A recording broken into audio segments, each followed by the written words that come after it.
Some people think power comes from where you live, who you know, or how loud you can complain at a homeowners association meeting. I used to think that too, until my neighbor spent 8 months trying to have my rooftop solar panels torn down, and I spent those same 8 months quietly making sure she would never have the leverage to do something like that again. This isn't a story about yelling matches or slashed tires. It's a story about paperwork, patience, and one very satisfying afternoon when a woman who thought she controlled the local power grid found out that she didn't control anything at all anymore. My name doesn't matter for this story, so let's just say I'm Daniel. I'm an electrical engineer, and I run a small renewable energy consulting company. This is the story of my neighbor, who I will call Denise because Karen feels a little overused at this point, even though she absolutely earned it. Part 1. The panels. 3 years ago, my wife and I bought a modest house in a quiet subdivision on the edge of town. It wasn't in a strict homeowners association, which mattered to us because we wanted the freedom to make our own decisions about our property. There was a small neighborhood improvement committee, mostly volunteer-run, that handled things like community newsletters and the occasional street cleanup day, but it had no real regulatory power. Nothing like a real HOA with binding rules and fines. Given my background, installing solar panels on our roof wasn't just an environmental choice. It was almost inevitable. I designed the system myself, had it permitted through the city, and had a licensed crew install it that summer. 22 panels, a battery backup system, and a clean interconnection agreement with our local municipal electric utility, which I'll call Ridgeline Power and Light. Everything was done by the book. Permits pulled, inspections passed, interconnection paperwork filed and approved. The system worked beautifully. Within the first year, my electric bill dropped by more than 70%, and on sunny months, the utility was actually crediting me for the excess energy I sent back to the grid. That's when Denise moved in 3 houses down. Denise and her husband, who I'll call Roger, arrived with a moving truck, 4 decorative flags, and what I can only describe as an aggressive sense of ownership over a neighborhood she had lived in for exactly 6 days. Within her first month, she had appointed herself the unofficial head of the Neighborhood Improvement Committee, despite nobody voting for her, and started sending out emails about lawn height, trash can placement, and, eventually, unsightly rooftop equipment. I didn't think much of it at first. Plenty of neighborhoods have someone like Denise. I figured she'd move on to a different obsession eventually. I was wrong. Part 2. The campaign begins. It started small. Denise brought up my solar panels at a neighborhood meeting, saying they didn't match the aesthetic of the community and that they were probably lowering property values. I wasn't even at that meeting, but a neighbor texted me about it afterward, half laughing, saying, "You should hear what Denise is saying about your roof." I brushed it off. Panels are common enough these days that most reasonable people don't blink at them. But Denise wasn't most reasonable people. A few weeks later, I got a letter. Not from the city, not from the utility, but from the Neighborhood Improvement Committee, informing me that my solar installation was under review for potential violations of community standards. The letter cited no actual ordinance, no actual rule, no actual law. It just said the committee had concerns.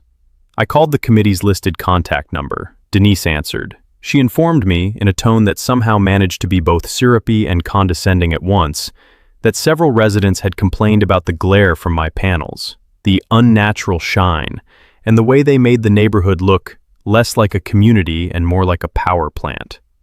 When I asked her to name the residents who complained, she said she couldn't disclose that information to protect their privacy. I checked our city's actual zoning code that night. There was no restriction on solar installations. In fact, the state had a law explicitly protecting homeowners' rights to install solar energy systems, preventing HOAs and local committees from banning them outright. I sent Denise a polite email citing the statute, assuming that would be the end of it. It was not the end of it. It was, in hindsight, the opening move. Part 3. Escalation. Over the next 2 months, Denise tried everything short of actually reading the law I'd sent her. She circulated a petition around the neighborhood claiming solar panels caused electromagnetic interference with pacemakers and garage door openers, neither of which is remotely true, and both of which she seemed to have invented on the spot. She brought it to a city council meeting, standing up during public comment to declare that unregulated home power plants were a safety hazard to the community. The council listened politely, thanked her for her comment, and moved on, because there was, again, no ordinance being violated. Denise then tried a different angle. She started calling the city's code enforcement office, filing complaint after complaint, each one slightly different. First it was unauthorized roofline modifications. Then it was unpermitted electrical work, despite the fact that my permits were filed, inspected, and a matter of public record. Then it was a complaint that my battery backup system was a fire hazard, despite it being installed to code by a licensed electrician and inspected by the fire marshal. Each time, a code enforcement officer would come out, check the paperwork, find everything in order, and close the complaint.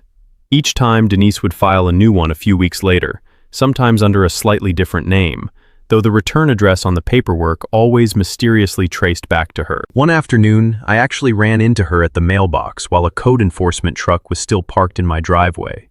She smiled at me, the kind of tight, performative smile people give when they know exactly what they're doing, but want plausible deniability, and said, "I just think it's important that everyone in the neighborhood follows the same standards, don't you?" I asked her which standards, specifically, she thought I was violating. She said she'd have to check her notes and get back to me. She never did. She just filed another complaint 2 weeks later instead. My wife started keeping a folder, not out of paranoia, but because after the third or fourth complaint, it became obvious we needed a paper trail. Every letter, every inspection report, every email exchange with the committee went into that folder, organized by date. At the time, it felt like busy work born out of frustration.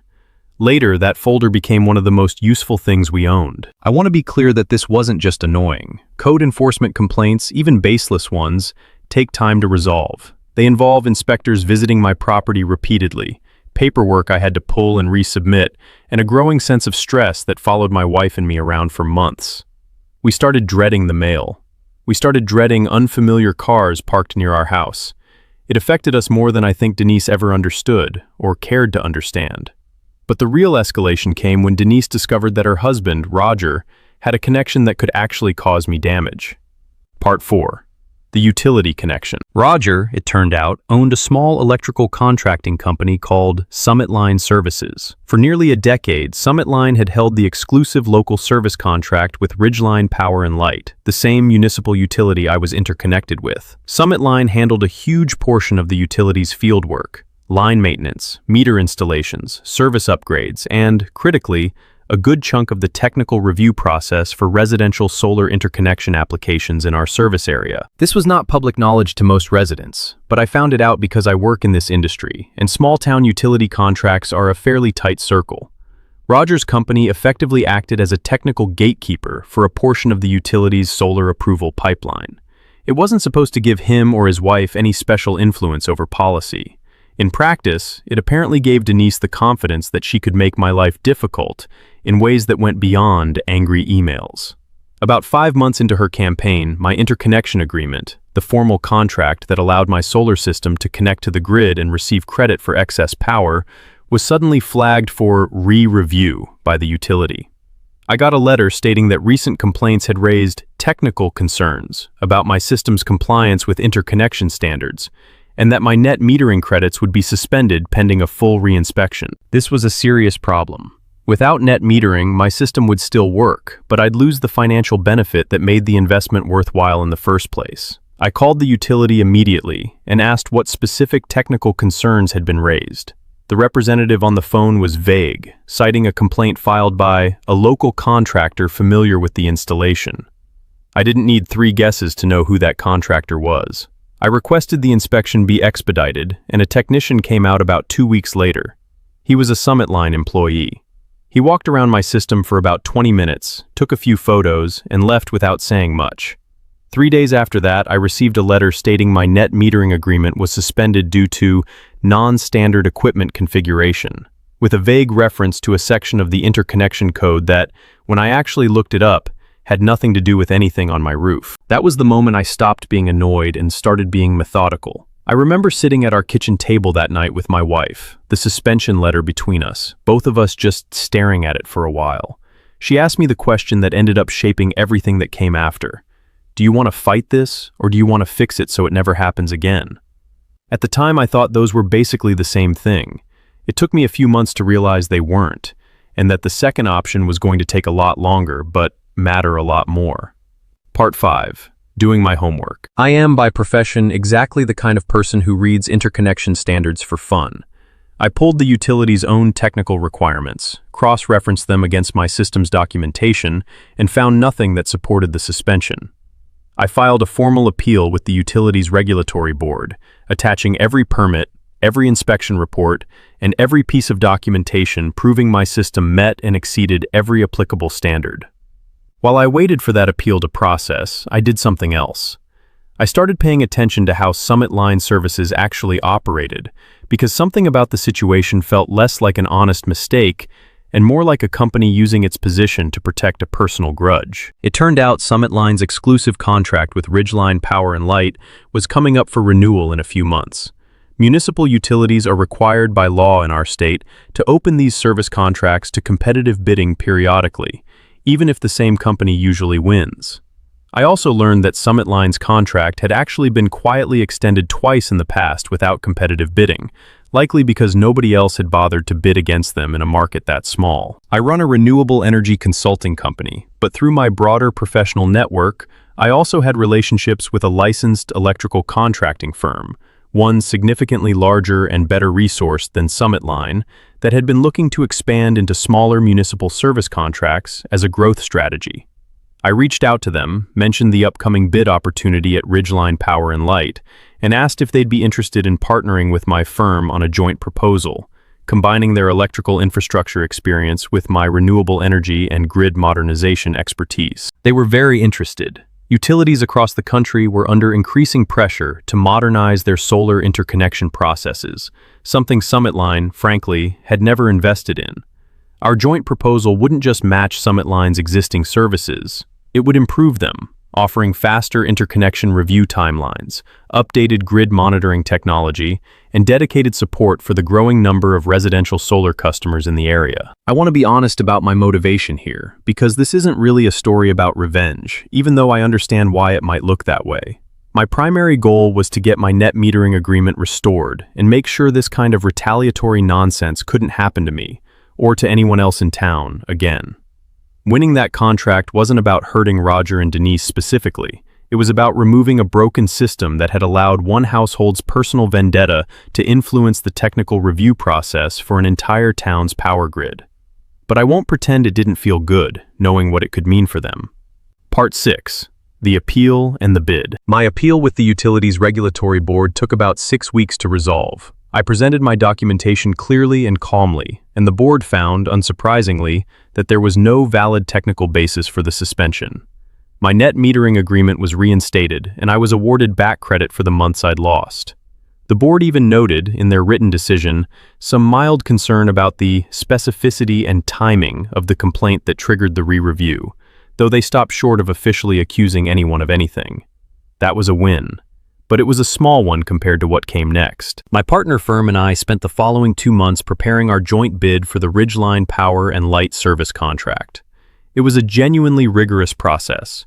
We had to submit detailed technical proposals, staffing plans, safety records, insurance documentation, and cost breakdowns.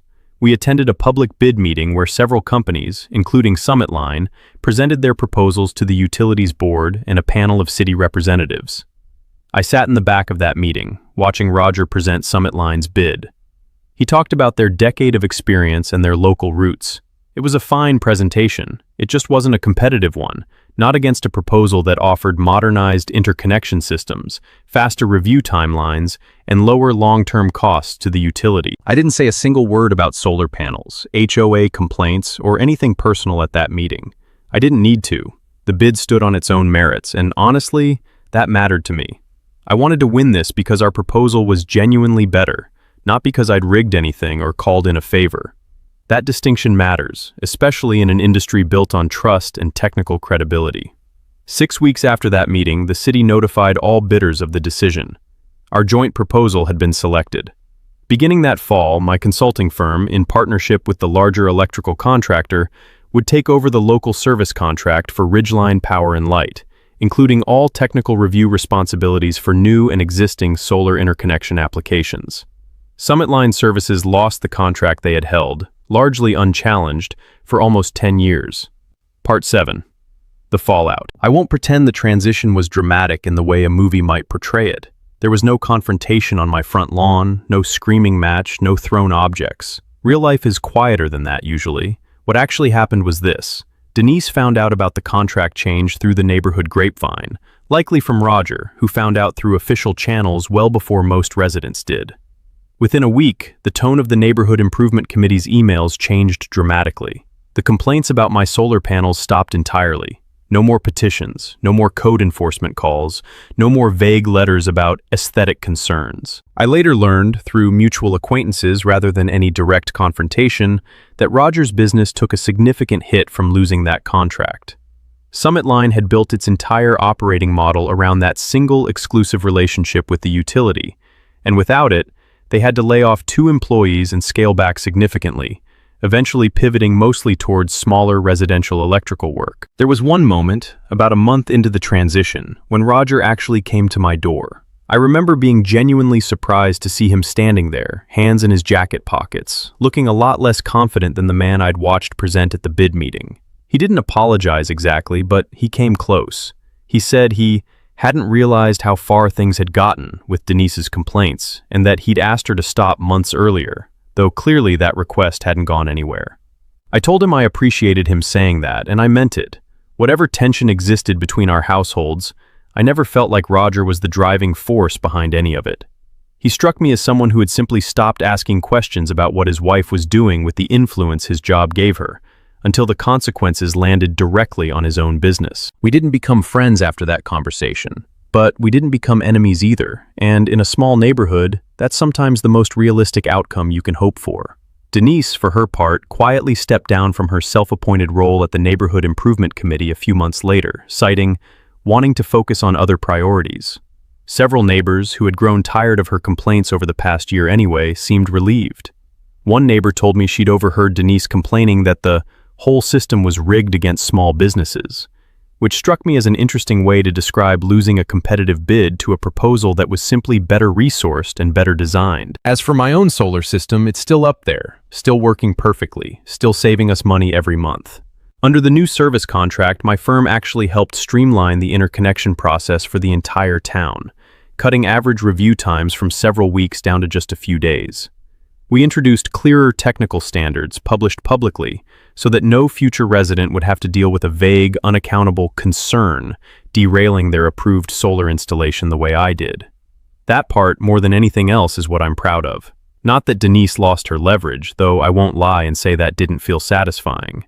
What actually matters to me is that the system itself got better, more transparent, harder to weaponize. Part 8.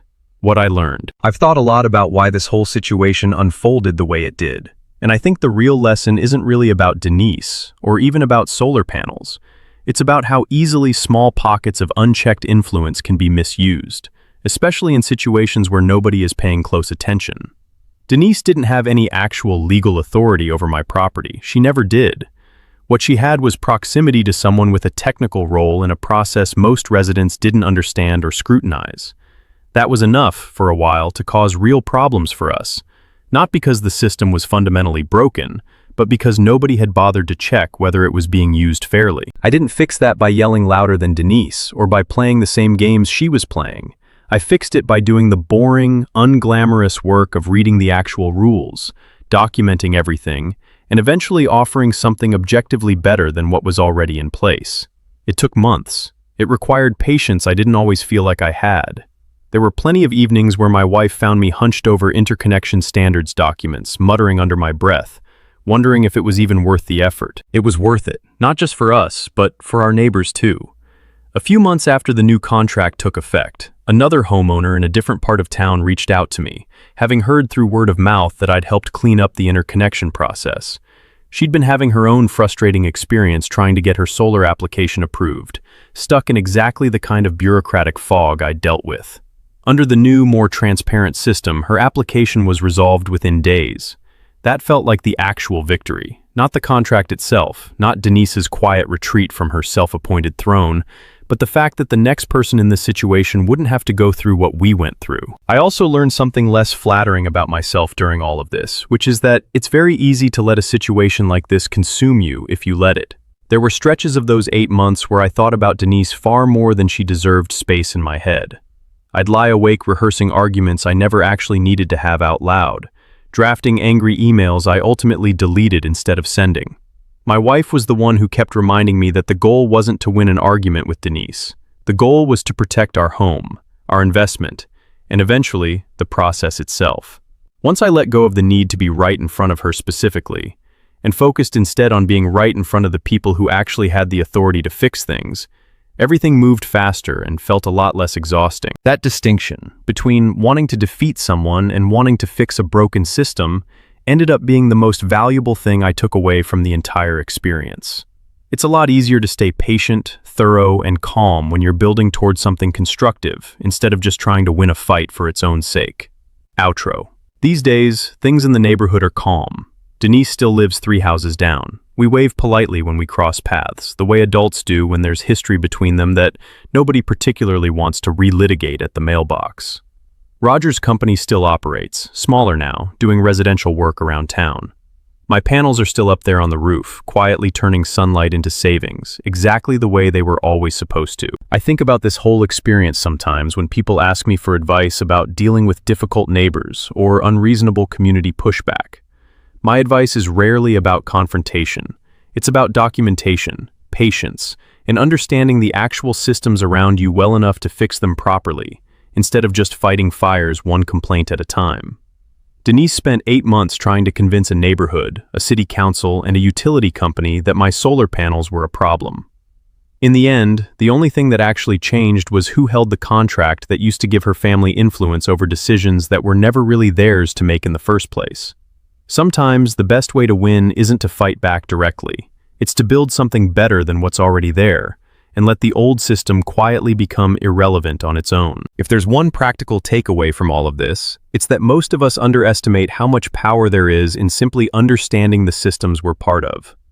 Denise's entire strategy depended on the assumption that nobody else would bother reading the actual rules, checking the actual codes, or asking who really held authority over what.